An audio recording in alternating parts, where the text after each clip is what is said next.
Hello everybody.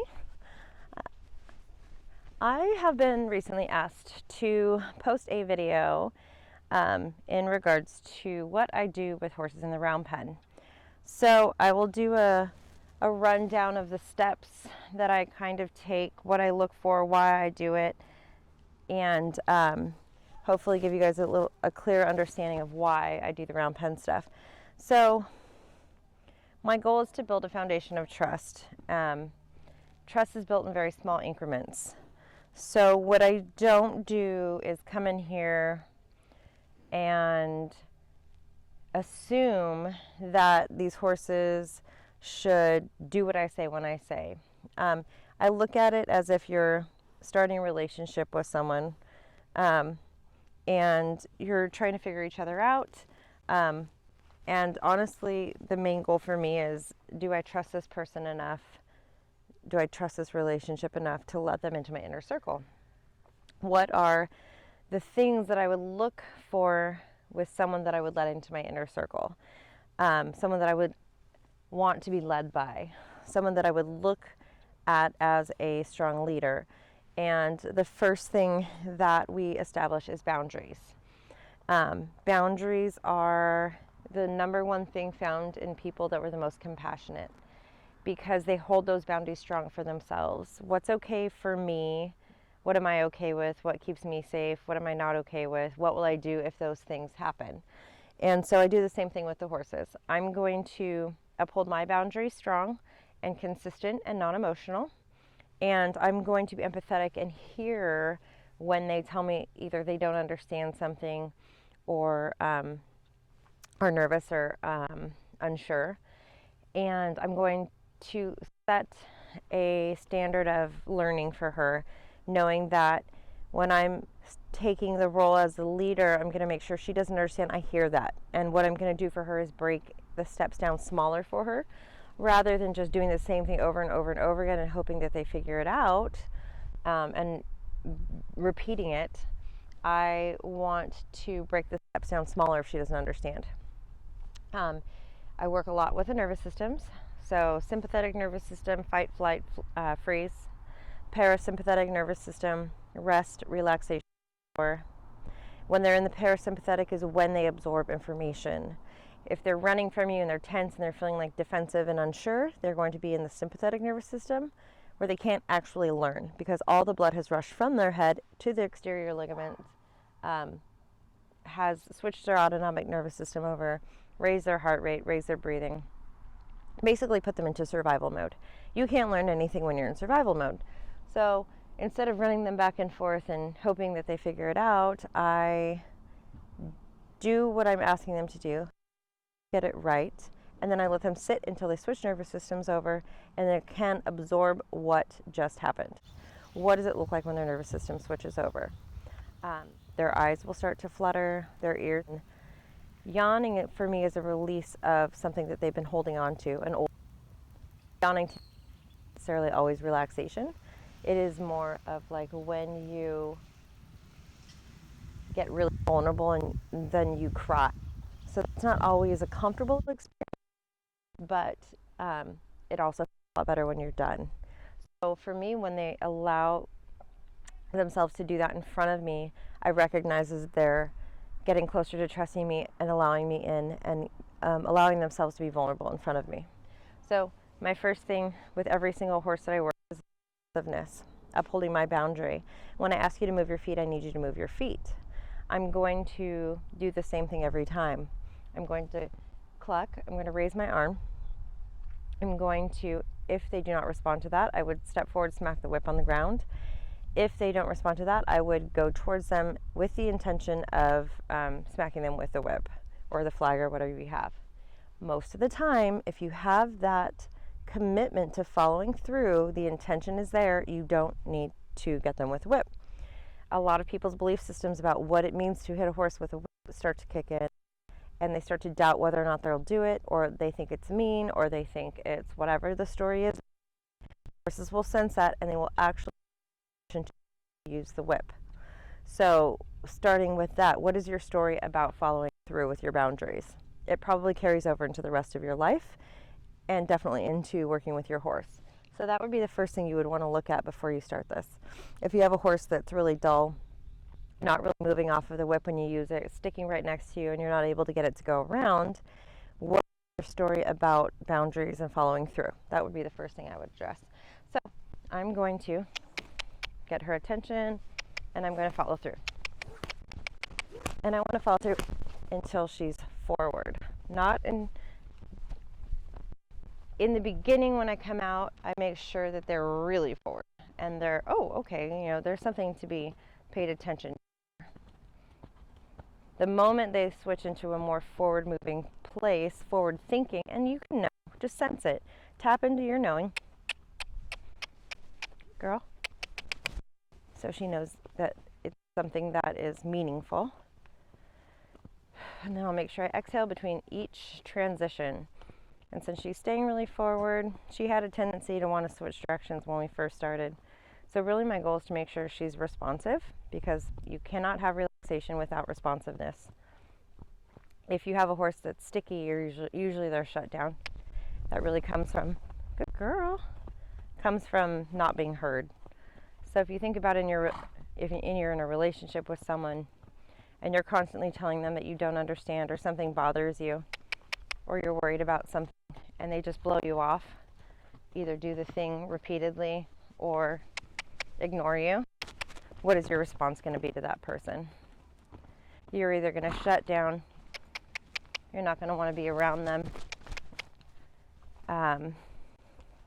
definitely not going to look at them as someone that you want to trust and allow to lead you. So there we go. Good girl.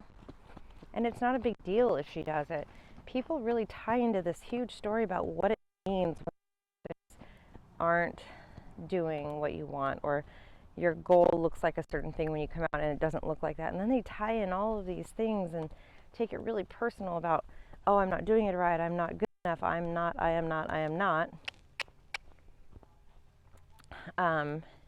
And then just that tension alone creates resistance and doesn't allow you to actually be really present and in the moment. So here I'm going to switch the whip. I'm just going to step across. The second thing I want to do with them is make sure they're responsive to where my body is. In the beginning, I don't care if they stop. I don't care if they turn towards me. I don't care if they turn to the outside. I just care that when I switch my whip and I go to cut them off, and I usually go halfway across the round pen to give them enough time to see me. I don't care what they do as long as they do something different and they acknowledge that, oh, something different is happening. That's where they'll get the release. In the beginning, if I have a horse that's running really fast and wanting to tear around, I'll switch directions a couple times. The most important thing is that you're non-emotional about it, that you're not getting up and worried. That's the first thing to check in. How do I feel about when this horse is tearing around the round pen? What does it mean to you? What is your story about it? And if it's causing you anxiety or causing you worry, oh my gosh, the horse is going to get hurt, oh my gosh, whatever it is, you need to check that in first.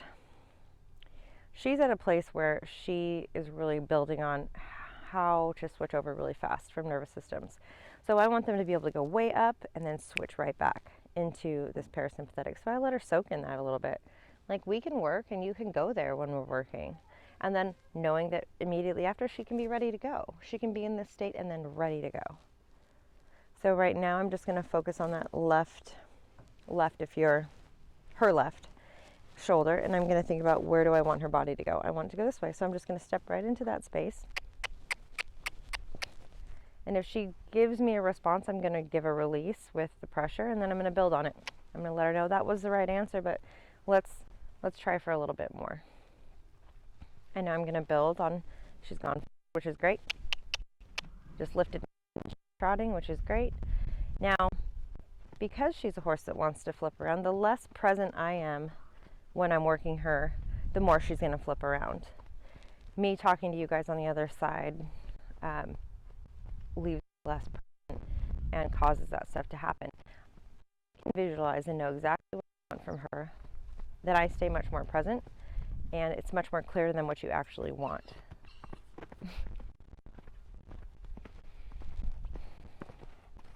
Guys, while you're here, make sure you're breathing.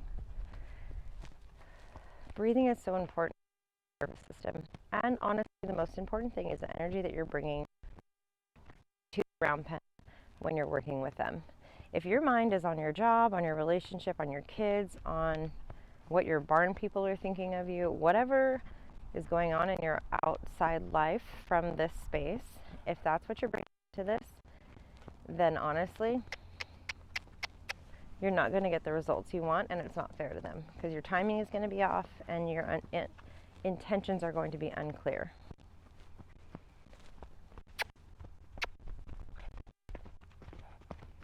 So I'm going to take her to a place where she does get a little up. She gets a little bit more excited when she canters, so I'm going to get her to that place and then help her practice coming right back down. I'm just going to come across. I'm going to cut her off. Like I said, I don't care what she does here.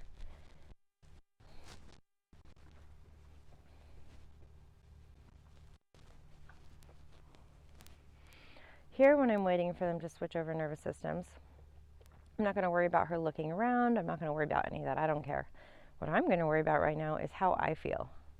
What nervous system am I in? Did I get wrapped up in the moment? Did I get wrapped up in the running around? Did I hop on board with her energy, or did I allow myself to be the stable, consistent, non-emotional energy that she would need in a leader? So here I'm going to do either breathing exercises that we have as a practice. There's box breath that you can do. There's meditations that you can do. Visualizations that you can do. There she goes. Pretty quick now. Any of those things. Really, it's about your energy, not so much theirs. People want to get real focused on what they're doing and what they're waiting for. What signs are they looking for in them so that they can keep going and their agenda can get ticked off. And really what it's about is you. The more you think about what the next thing is, the harder it's going to be for them to come back down. And why is it important that they can switch nervous systems so much, so quickly? Honestly, they're born being able to do that. Like if you watch deer, you watch them in a herd from the beginning, and they're grazing, and they sense a potential threat, and they look up and they look at it, they assess if it's an actual danger, and then pretty quickly they can come back down and go back to grazing, unless it's actually something that they need to run from. And so that, I believe, is conditioned out of them as we train them, because we're training them, don't look around, put your head here, don't focus on anything but me, all of these things, and you're taking away their survival instinct, but not giving them anyone to trust in to take over that part for them. So this is the most important thing. Giving that back to them, the ability to do that. Then you can take them into new situations. When we introduce the saddle, if we're putting her in a new trailer, if she's going to a new facility, we need it to be an exciting thing that can be stressful, but she needs to know, oh, but you know what? That feeling is not something to get taken away with. That's something that I can just process and then switch back over to where it feels good to be. The other benefit of having them be able to go back and forth between nervous systems is when they can give themselves that release and they don't hold on to that stress and that tension, then they end up with less chronic physical ailments. Why? Because when they are in their sympathetic nervous system, their brain is telling a story to their body about what is going on and what needs to happen. Fight, flight, freeze is a survival mechanism. What happens when the brain tells that story to the body is that it shoots the cortisol through their system. It shoots the adrenaline so that they can fight, freeze, all the things. When they do not actually have to run off or fight or any of the things, all of those chemicals do not get used and they get stuffed into the tissues of their body. Then when that happens, the tissues harden. And that is when you get stiffness in certain parts of their body, you get chronic ailments. If they live in that state on a regular basis, a lower level amount of stress, then imagine what that does to their physical body and their emotional side as well. That is what people do to themselves. Oh, they watch the news and they focus on all the bullshit that they see on social media and what are my friends thinking and what am I going to do, and then the weather and whatever else you can find to bitch about puts you in a sympathetic nervous system and releases this stuff into your body, and then people are having back pain and neck pain and all of these things, and they're sick, and it's because they're allowing themselves to stay in this nervous system on a consistent basis of stress, and they're making themselves sick. We also do that to our horses. These horses will hop onto our energy drain if our emotions are always tied into this, and every time we show up to the barn we're a hot mess. Like, what do you think it does to them to have to deal with that?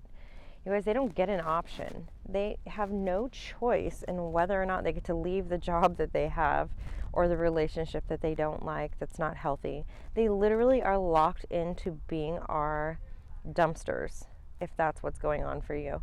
And if we don't start getting more empathetic and more aware of this, then not only is it going to affect them and cause behavioral issues and sickness in them, but you're taking a toll on your own life.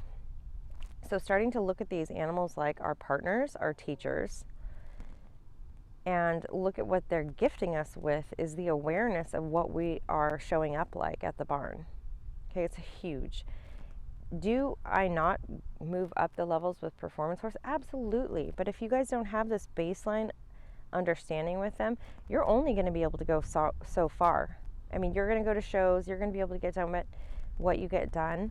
But let me tell you, when the stress level goes up the levels and things get more pressurized for yourself and for them, if you don't have these coping mechanisms and these skills in place, you are going to cap out in what you can actually do.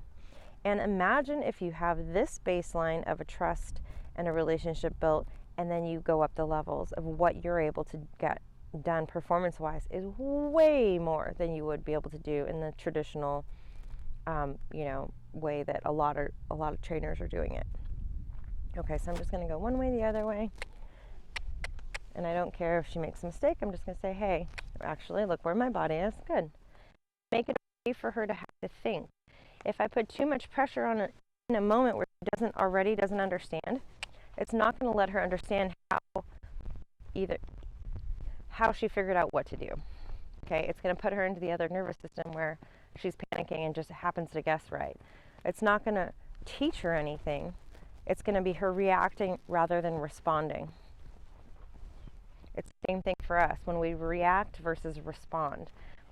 In our sympathetic nervous system, when you're triggered by, another person or a situation or whatever, oftentimes the things you say is not true to actually who you are or what you want to say. You say all kinds of things that you don't mean to say. When you switch over to the parasympathetic nervous system, you can respond from your own truth and what you actually want to say. So this is the side she gets a little bit more upset when she canters. So I'm going to make sure I bring her up into that nervous system one more time. Just going to give her a little kiss, a little more pressure. And all of that is just this release of where she's got stuff stored. And so it's not going to bother me one bit. I don't let my energy go up. I don't let anything change. I'm going to stay in this direction. I'm going to say, excuse me, let's not run through the middle. My boundary is that you stay going this direction.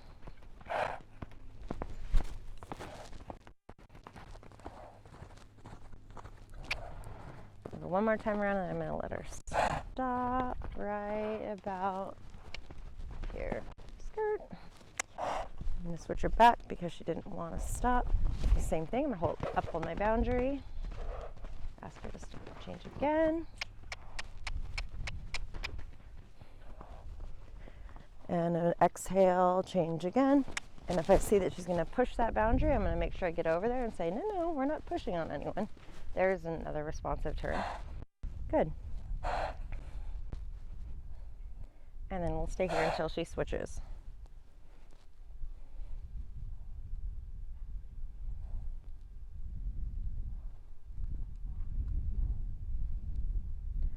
Let her actually figure out what actually happened. Nothing. Absolutely nothing. That time she went to walk off, I took one step to the right and she stopped and engaged with me, so I'll leave that alone. Girl.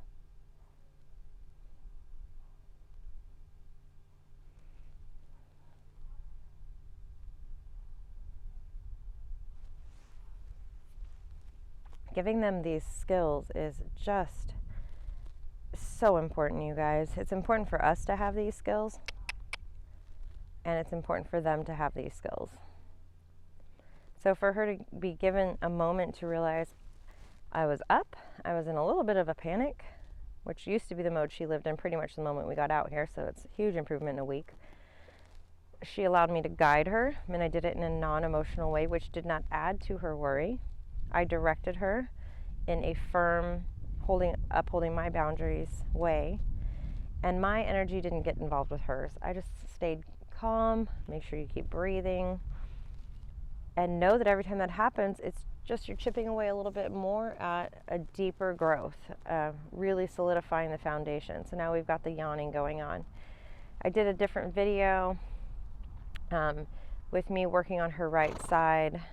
She's not super comfortable with me being on her right side. So the fact that today she stopped multiple times and allowed me to stay on her right side is kind of a huge thing.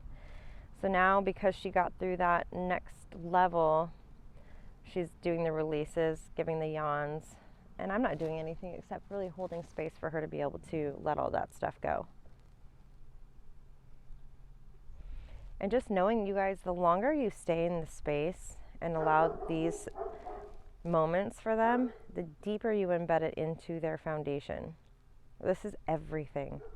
And sometimes people get so wrapped up in what's the next thing.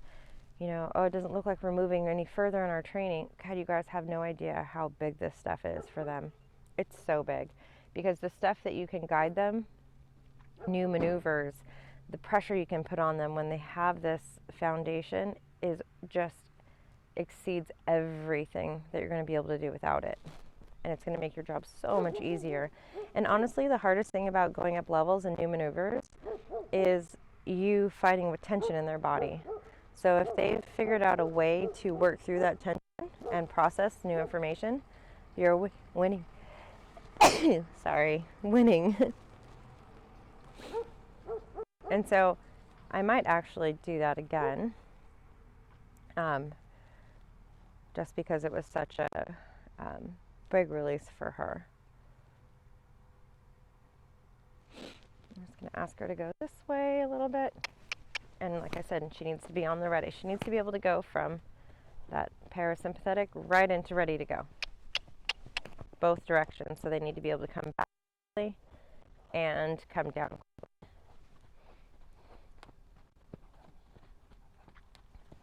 She's starting to explore carrying herself differently as well. She's stretching down now more, where before she wouldn't do that.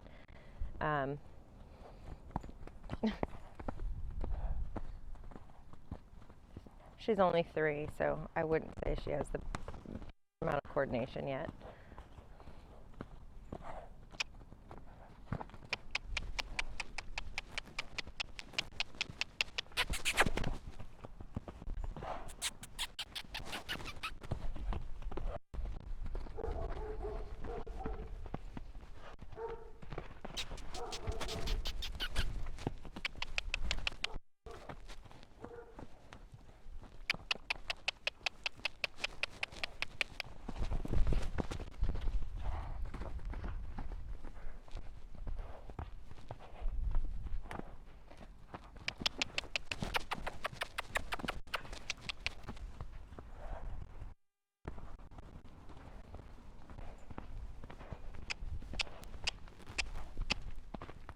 There we go. Better. Now I'll come over here. Try to stop her in the side of the camera.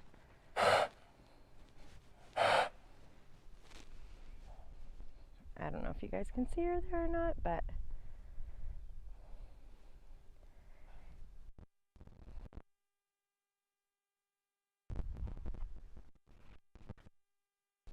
girl. Try to get out of the way. I'm not sure if you guys can see her. I'll move her a little bit.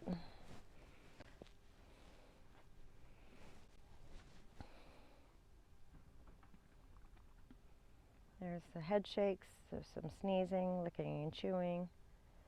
So you guys got to realize every time you take her up and bring them back down, you're just building and building and building.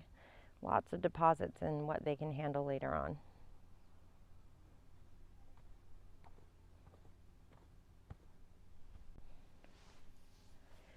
Giving them a space to really release the stuff that they've been storing. It's not just turnout. We're triggering these things to come up for them. We're directing them, we're guiding them, we're putting pressure on them. And so we're bringing up the things that they might not be certain of to the surface and allowing space for it to come out. It isn't the same as being turned out, although our horses do go out together and they have lots of time to be horses. Sometimes it's not enough. And it's just not the same. This to me for them is like therapy. This is their practice of working on what's actually under the surface. Girl. I just love that every time today she's given these big releases has been with me on her right. The other day when I did the video of me working on the stuff on the right, it really probably looked like not a lot was happening. But this is just testament to sometimes when you're doing stuff and you know you need to keep it small and where they're at, that you're working for the next day and the next day and the next day. So if it doesn't end up looking exactly like you thought it should, it does not matter because it will build. You just have to have that faith and meet them exactly where they are for that day and not get so wrapped up in your agenda.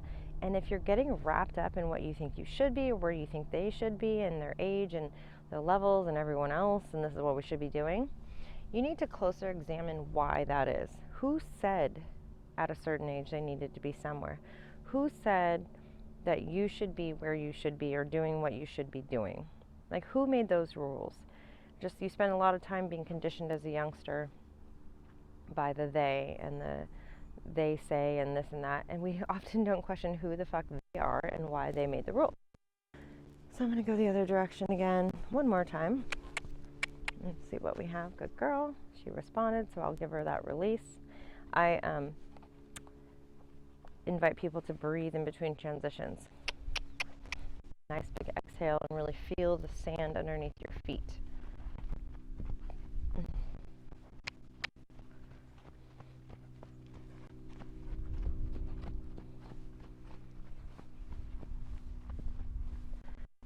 I'm going to go ahead and ask her to canter. This is where she kind of gets a little upset, so I'd like to stay working on that a little bit. Sorry, we're not going to change direction. Nope. Okay, so I'm going to cut her off and really follow through. Good. Release. Drive forward again. Stay behind. My position was a little funky when I got over there, so it kind of confused her. Me not letting my emotions kick in allows her to know I can be in confusion and it doesn't have to be scary.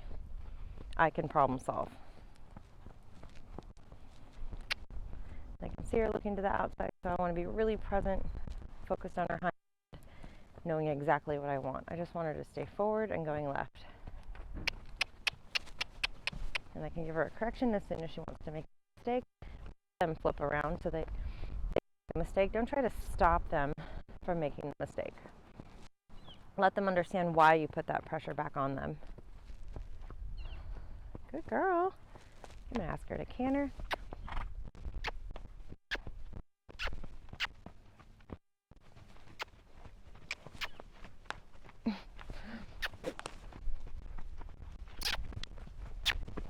There we go.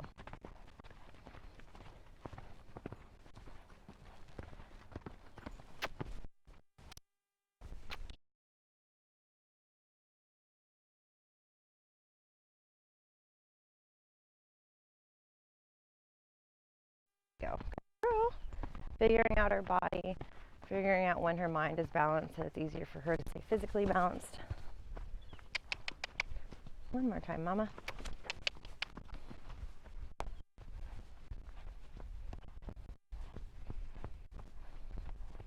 Good. staying really present, really focused on her hind end. I was just going to say, now I'm going to stop her, so good girl.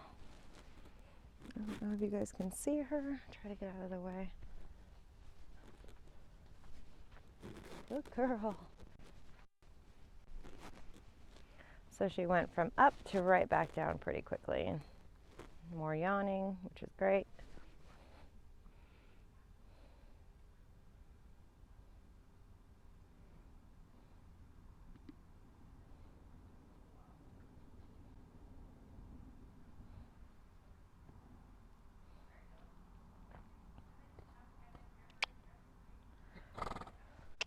So now I'm just going to ask her to engage with me a little bit.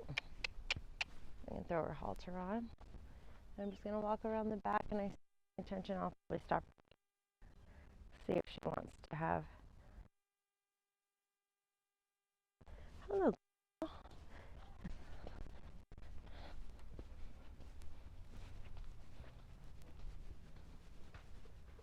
Hello, good girl. Young horses, when they haven't been handled a lot, or if they have been handled a lot, you know, really mouthy, and they just want to engage. And if you don't teach them a proper way to engage, then they'll do whatever they experiment with. And so she's been pretty mouthy, and which is fine. She doesn't know that that's not the way to engage. So when she does want to engage, I'll just allow her the time, and I'll say, this is what it is. Rub her muzzle a little bit and give her what she wants, and that usually suffices and keeps her from wanting to get mouthy. Hi.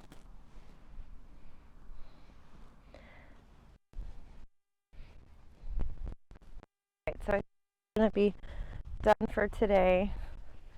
And I just want to thank you guys for spending the time with us. And if you ever have any questions, she's going to round pen me now. She's grabbing the whip. I don't know if you guys can see that. So if you guys ever have any questions or want to see something specific in a video, then please always let me know. And always, I appreciate you guys watching. Thank you guys.